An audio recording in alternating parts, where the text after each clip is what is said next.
and welcome back to CFB Graph's Quick Hits, the show that we're calling on Thursday afternoon, aka Jamie and Parker Talking Ball. Jamie, how's it going, man?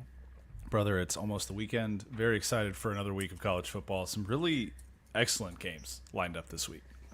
Yeah, I'm excited about the slate. I don't love the Thursday night game. I'm still probably going to watch a little bit. I liked Army in that spot, but not our most robust weeknight of football. But we've got a good weekend ahead, and excited for those games. I realized that I didn't have our big shining faces in there, so the audience can't see my throwback Arkansas snapback from the 90s. I did not purchase this. I owned this as a elementary schooler, and I feel very proud of it. And Jamie, I told you today I was going to show it off, and so I'm very proud to be sporting this out here today. Yeah, look, you and I have both been subjected to more Arkansas Razorbacks football than the FDA would say is safe and healthy.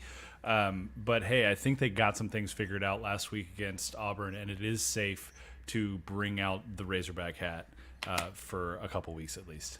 You're just not going to get that many, it's not going to get that many opportunities to enjoy things. So it's like the FCS game where they, Yep. scored 7 touchdowns. You're like, dude, you just got to ride with it and say, awesome. Arkansas Razorbacks, ball up top, right? That's the motto this season. Jamie, let's get to the board. Let's get to the games. Want to mention, as we do every week, this is just paper trading. We're just talking about football and talking about lines and spreads as a way for us to put pen to paper here. And so all we're doing is just talking about some things we like. We're both on the BetStamp app, which again, BetStamp is really fun. We're not sponsored by them or anything. This is totally free advertising, but it's a tool I use. You can kind of track paper trades in college football. It's a good way to track your opinions. Even if you don't like gambling, you can just say, hey, what am I doing? How are my opinions holding up to reality? I enjoy. He'll never see this. This is great, Jamie. Go check out Grant. Grant's firing and spraying at the board, and I love watching his win-loss record. And we'll shame him publicly for it forever. Well, if we shame him, then I'm going to get shamed too because I'm pretty sure I went like 0-8 last week. But look, I love Grant's spray and pray method. You're going to hit something at some point if you just keep firing. At least that's what I keep telling myself. You miss 100% of the shots you don't take. Yeah. Jamie, looking at this board, where do you, again, another week of absolutely zero prep coming into this, where do you want to get started? Let's start with, I'm looking at my sheet. You know what? Let's start in a place I wasn't planning on starting. Let's go Stanford at Clemson, because I'm going to make a statement, and you tell me if it's true or false, Parker. Stanford is the second best team Clemson has played this year. It's not Georgia, but yeah, I think that's probably true. Looking at their schedule, one, check out the redesign. Got some of that padding up there, made it a little closer to what we used to see on Twitter. So always improving there. Got this one. Stanford or Clemson by a touchdown. Jamie, what are you seeing? What are lines out there right now for this? I am on Stanford in this game. Plus 22 was where this line opened up in one book, and I was like, I didn't have to look at anything else to say. I think Stanford's going to keep it within 3 touchdowns here. The reason why I think Stanford's going to keep it within 3 touchdowns is Stanford runs the ball pretty well, especially from the quarterback position. I like Ashton Daniels with his legs, and I think that he could cause some problems for Clemson if he's allowed to run a little bit. He's erratic when he throws the ball. His completion percentage is under 62% this year, but I think a mobile quarterback could cause a couple problems for Clemson. And I think Clemson's offense is still pretty one-sided. Cade Klubnik kind of carries that thing. They don't really have a run offense at all. And if Stanford, wants to make them, wants to shorten this game, wants to run the football with Ashton Daniels, I think they're going to keep it close and definitely inside that plus 22 that I got on like Monday afternoon. Yeah, that's a lot. Obviously I have this way closer. I've been really underwhelmed with Clemson, and honestly, the defense I don't think has been amazing, even as the offense, has struggled and found some foothold. But I think the defense, even accounting for the non-Georgia games, has just not been spectacular this season. Borne out by 80th in EPA per play there, and Clemson's defense has been fine. I don't think they'll give up more than just the random explosive here and there. So definitely have Clemson as the better team, but I like that. I think if I'm playing devil's advocate there, the only thing I worry about is, and this is one I've said before, Stanford ranks at the top of percent of total offensive successes coming from scrambles. I think that Clemson, you could definitely sit back and kind of say, hey, we're going to make Ashton Daniels have to make multiple reads in structure, and we're going to spy him and kind of we have a really dominant defensive line and could potentially take away the run. I feel like that this could spiral if they force Ashton Daniels to be a normal quarterback. The more weird he is, the better. And then you look at kind of the success rate in EPA of Stanford on defense. You can see, hey, in the passing game, for instance, like they haven't given up the explosives, but they've given up so many successes. If you think of the probability of an explosive play as some kind of cumulative probability of a successful play, that over time, how many times you're going to get an explosive out of that. That makes me a little bit worried about Stanford here, but I can see it from a pace and style standpoint. If Stanford can kind of make the tackles, make those big plays into just chunk plays and not touchdowns, and then get Ashton Daniels cooking, I don't think there's any reason they shouldn't be within that 3-score touchdown margin for sure. Yeah, I know you don't like raw stats. You're into the deep waters here, but Stanford's given up Clemson's given up at least 150 rushing yards in every game so far this year. And the lowest is App State, and App State's offensive line is not in great shape. NC State is not a good football team. They gave up 35 points to NC State. I think Stanford has the ability on offense to challenge this Clemson defense that has just been underwhelming through the first quarter of the season. Love that. Love that. Love that play. Love that energy. Let's see where else we want to go. Can I go? I'm going to go a little Big 12. I don't want to only talk about the Big 12. Sure. But I think we got one more week of just blindly fading Houston here. I kind of thought they might do a little bit against Cincinnati. I think that I have been a hater of Cincinnati, and Cincinnati might actually be decent, which is just a big shock to my senses and to my priors here. But you look at this Houston team, and I think the diplomatic thing we can say about them is I'm long on Fritz. I am trusting the climb, but the roster is very much not where they want it at all. Iowa State has been really, really feisty this season. Last week against Arkansas State, them getting the reps, running up the score a little bit, was something that I thought we hadn't really seen out of Campbell in the past. They do have a legitimate number one in Jaden Higgins.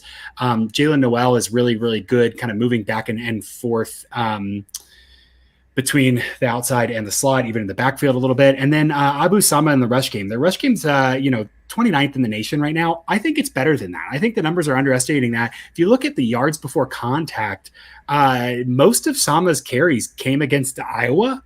And I'm not gonna, his yards before contact is way down. The yards after contact is way down this year. It's probably just because he's mostly carried against Iowa and hasn't done a lot there. I think he could have a big rushing day here as Iowa State works to round into form, and potentially eyeing a very unstable Big 12. They're looking more and more like they could sneak into contention here. Is Matt Campbell working his way back into everybody's favorite coaching candidate for big jobs? It's kind of like any teen young adult novel, Jamie, where like the kid goes off to a boarding school, whether it's magic or space or whatever, right? And he shows up and he's amazing and he's the chosen one, and then everyone loves him, and then he screws everything up. And his like sophomore and junior year, he's fighting for his reputation. He's the outsider of society. And then senior year, he defeats the bad guy and he's the homecoming king, and they win the Quidditch match by 150 points. I think that's the arc we're seeing out of Matt Campbell here, is really just the meat. And it's not fair to Matt Campbell. It's not. As one of the chief people there that has been like, hey, I think we're getting out in front of our skis here. If we grade him on the Iowa State scale, he is amazing. What happened is 100%. They changed the curve and started grading him on the USC scale, which I think we're not doing that anymore. And so we could say, yes, once every 3 to 4, 2 to 3 years, they should have a team like this. And once every 2 to 3 cycles of that, this team flirts with winning a playoff game. I think that's what we're talking about here. I'm just really looking forward to the day Iowa finally wins 10 games in a season. I think this could be it, looking at how their schedule stacks up. I'm on them minus 12.5 right here. I got that earlier in the week as well. Again, just a paper trade, but something to track. Houston, like you said, their roster is shambolic right now, just completely a disaster. And I don't even see, you've got projected 13.6 points here for them. I don't even see them maybe reaching that against this Iowa defense that seems to really kind of be clicking on all cylinders right now. So Iowa State by a mile here, and Iowa State maybe is the second best team in the Big 12 this year behind Utah. Who knows?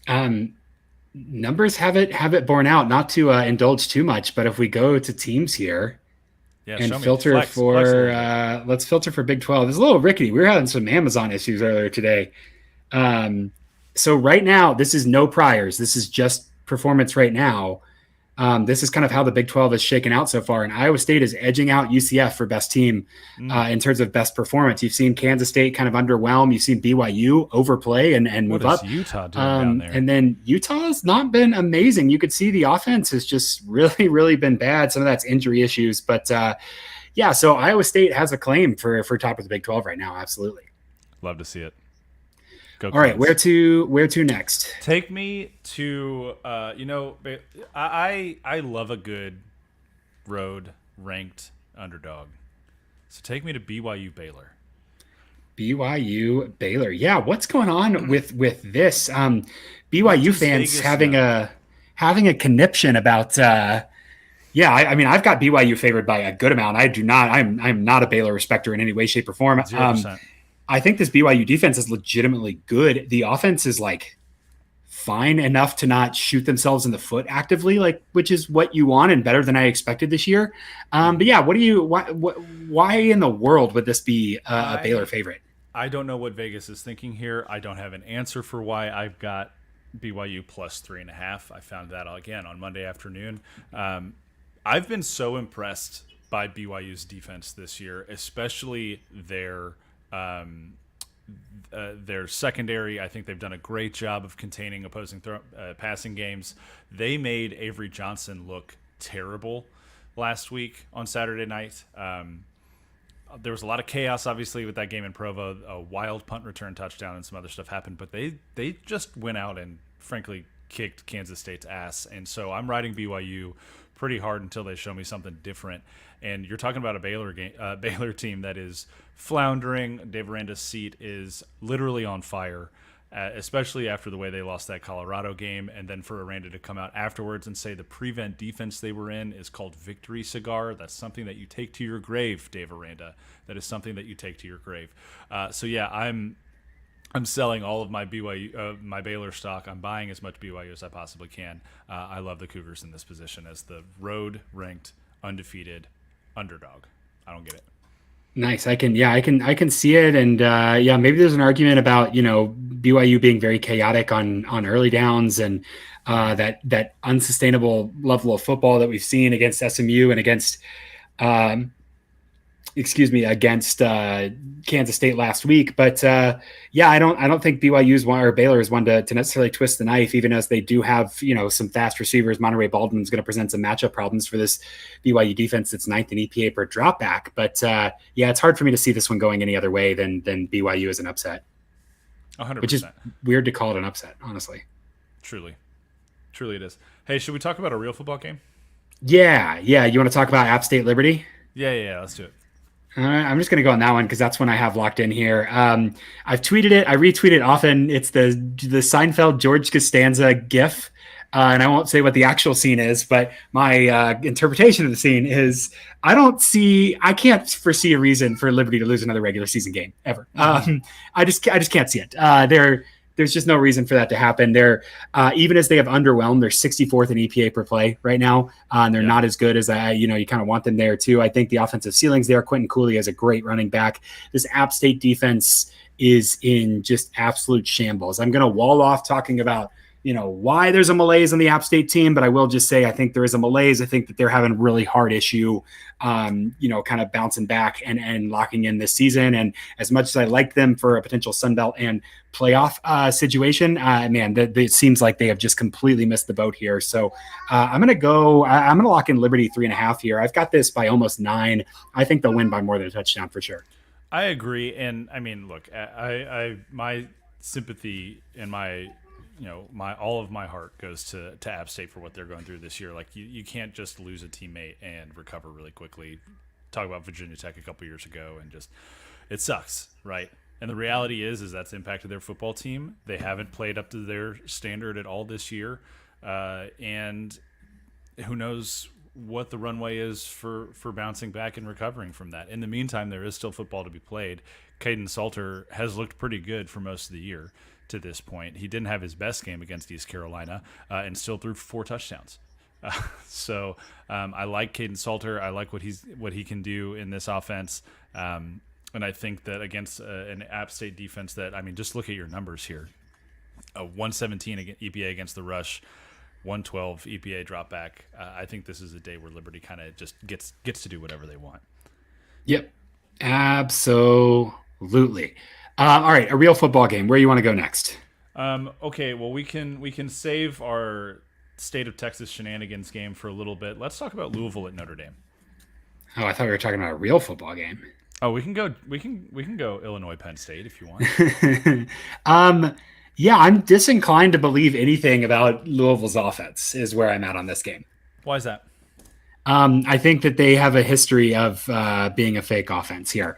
I think the defense is legitimately good and pretty frustrating. Notre Dame is a very solid team, and I think even as they struggle on offense with kind of the wide receiver dude issues that they may or may not have, I think that the secondary is probably one of the best in the nation, and they do have some very, very talented pass rushers that when healthy can really mess things up. I think all of that puts pressure on Tyler Shough. I think the more he gets out of rhythm, the more this Louisville offense kind of crumbles down. What do you see in this game?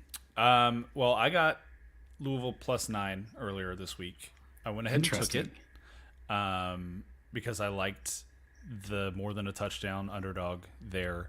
I like Tyler Shough. I agree with you that if they make him uncomfortable, he'll probably end up playing a lot like he played at Texas Tech, which is really inconsistent. Not getting the ball out on time, not accurate passes. I do have to give Tyler Shough points for dogging on Lubbock earlier this year. I appreciated the sentiment and the words behind what he said because Lubbock sucks. I just can't buy Notre Dame's offense. And Riley Leonard has not looked right this year at all. They haven't established a very consistent run game, although you've got them 17th in your EPA per rush. I don't know that there's enough juice in that Notre Dame offense to pull away from Louisville, even if Louisville's offense is inconsistent. So I like a low-scoring game in this one, personally. I think Louisville's going to keep it close. I do think ultimately Notre Dame wins, but when I saw Louisville +9, I had to jump on that. Yeah, makes sense. And I do, again, my numbers have this within 4, and the way Notre Dame plays, this could be, a game that is close, but the final or is close in score, but maybe not in kind of style and substance there. So I see that one a whole lot. Yeah, let's go to the big one because looking at where we're on time. I'm going to make I've already made a claim this week about this game and won't necessarily recycle this. Got the bad gateway. Happens to the best of us as we're working on this site. Let's see if we can refresh. There we go. Alabama money line, Jamie, as I'm tinkering with this and trying to get this to come up, seems like my favorite side of the week here. Not even +2. Am I crazy for thinking that Alabama's the better team than Georgia? I don't think you are, and I think it comes down to what we've seen from the quarterbacks this year. Jalen Milroe is a dude. Carson Beck, I don't think has maximized that offense. I don't particularly like that offense to start with for Georgia. They haven't been the same since that 22 national championship run. I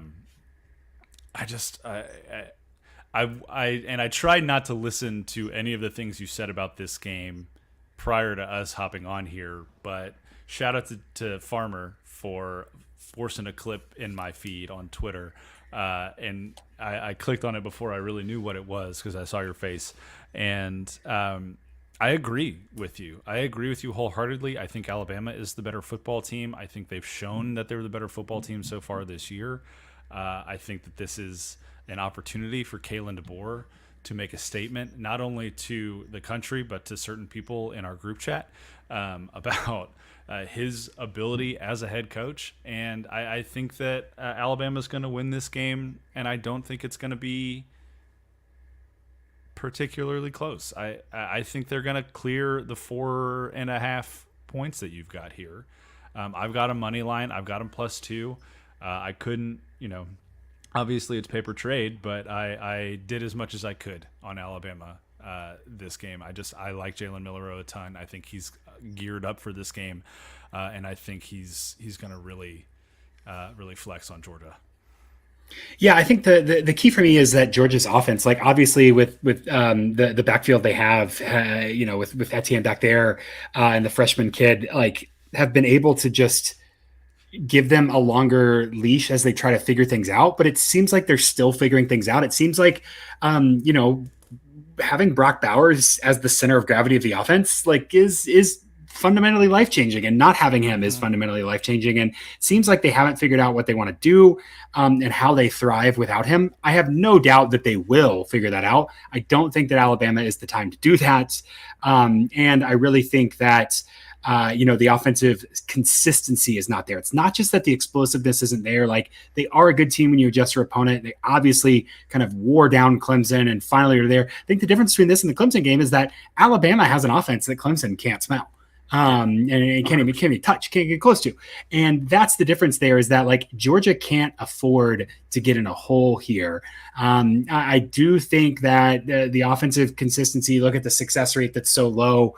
You look at the quality possession rate that's so low. You look at the 3rd and 4th down success just being very un-Kirby Smart like this year. It seems like there's some issues with this offense. I'm going to trust that Alabama is the better team right now. Jamie, if you gave me SEC championship, Alabama versus Georgia, a blind pick right now, I think I would pick Georgia to win the rematch. I think I would say if this game was in December, I had more confidence in Georgia. But right now I have more confidence in Alabama, which seems crazy to say with the new coaching staff. But just the way the offenses have looked, I trust Alabama's offense a whole lot more. So I'm going to go and lock in the Tide there as a money line and the points as well. I hear you. And I agree. All right. What do we got? We're cruising. Where else you want to go?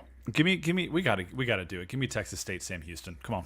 Yeah, dude, this one might be fun. I'm excited. I'm so excited about it. I want to see. I haven't looked at your numbers yet on this one, but I know 2 things about this game. I know that Texas State's run defense is very good, and I know that Sam Houston State's rushing offense is very good, and I'm excited to see those 2 things collide.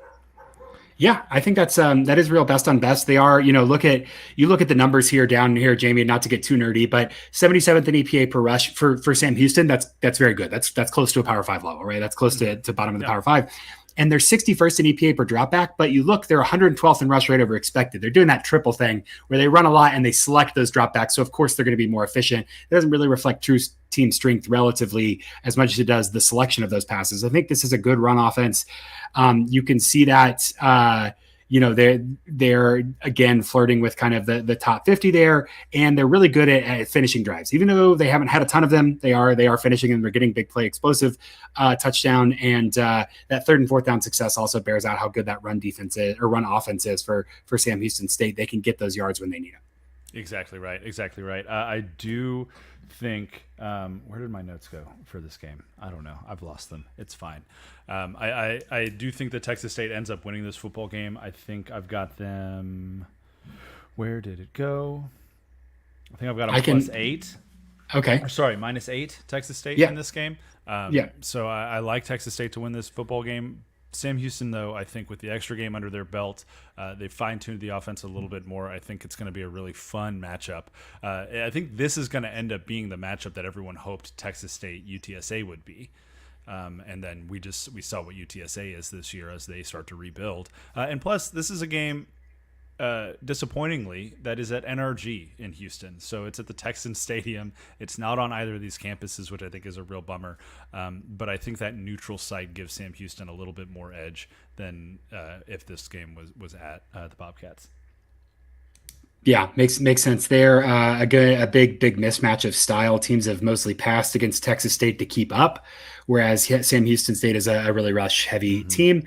And so I think that's the biggest issue there is that that kind of style and volume. I think we'll learn a lot about Texas State, even as I think they're going to cruise comfortably to a win here. I've got this by about 11. Obviously, Texas State, close to top half of Power 5 rating, and Sam Houston is still middling in the 90s there. Yeah. Look, all I'll say is Bo Scatterbo had to grind to get his yards on the ground against Texas State, that Arizona-Texas State game a couple weeks ago. And I think the Texas State run defense is legit, but I'm really excited to see them go up against this Sam Houston triple. Yeah, I think it'll be very, very fun, and again, informative about, is Texas State just a good P4 team, or are they somebody who's potentially an actual good football team. Pac-12 Texas State. Pac-12 Texas State. Many people are talking about this. Jamie, I think we've got time for one more game. Okay. We hit Georgia, Alabama. Where else? Anything else on your board? I've got Illinois at Penn State, or we could talk about Arkansas A&M last game at Cowboy Stadium. Let's talk Arkansas, Alabama, because I've talked about Illinois, Penn State on like multiple shows this week because I like Illinois plus a ton of points there. Mm-hmm. So we'll just say we've got that one, and let's go to Arkansas and Texas A&M, which I was shocked to see has A&M as a pretty substantial favorite here.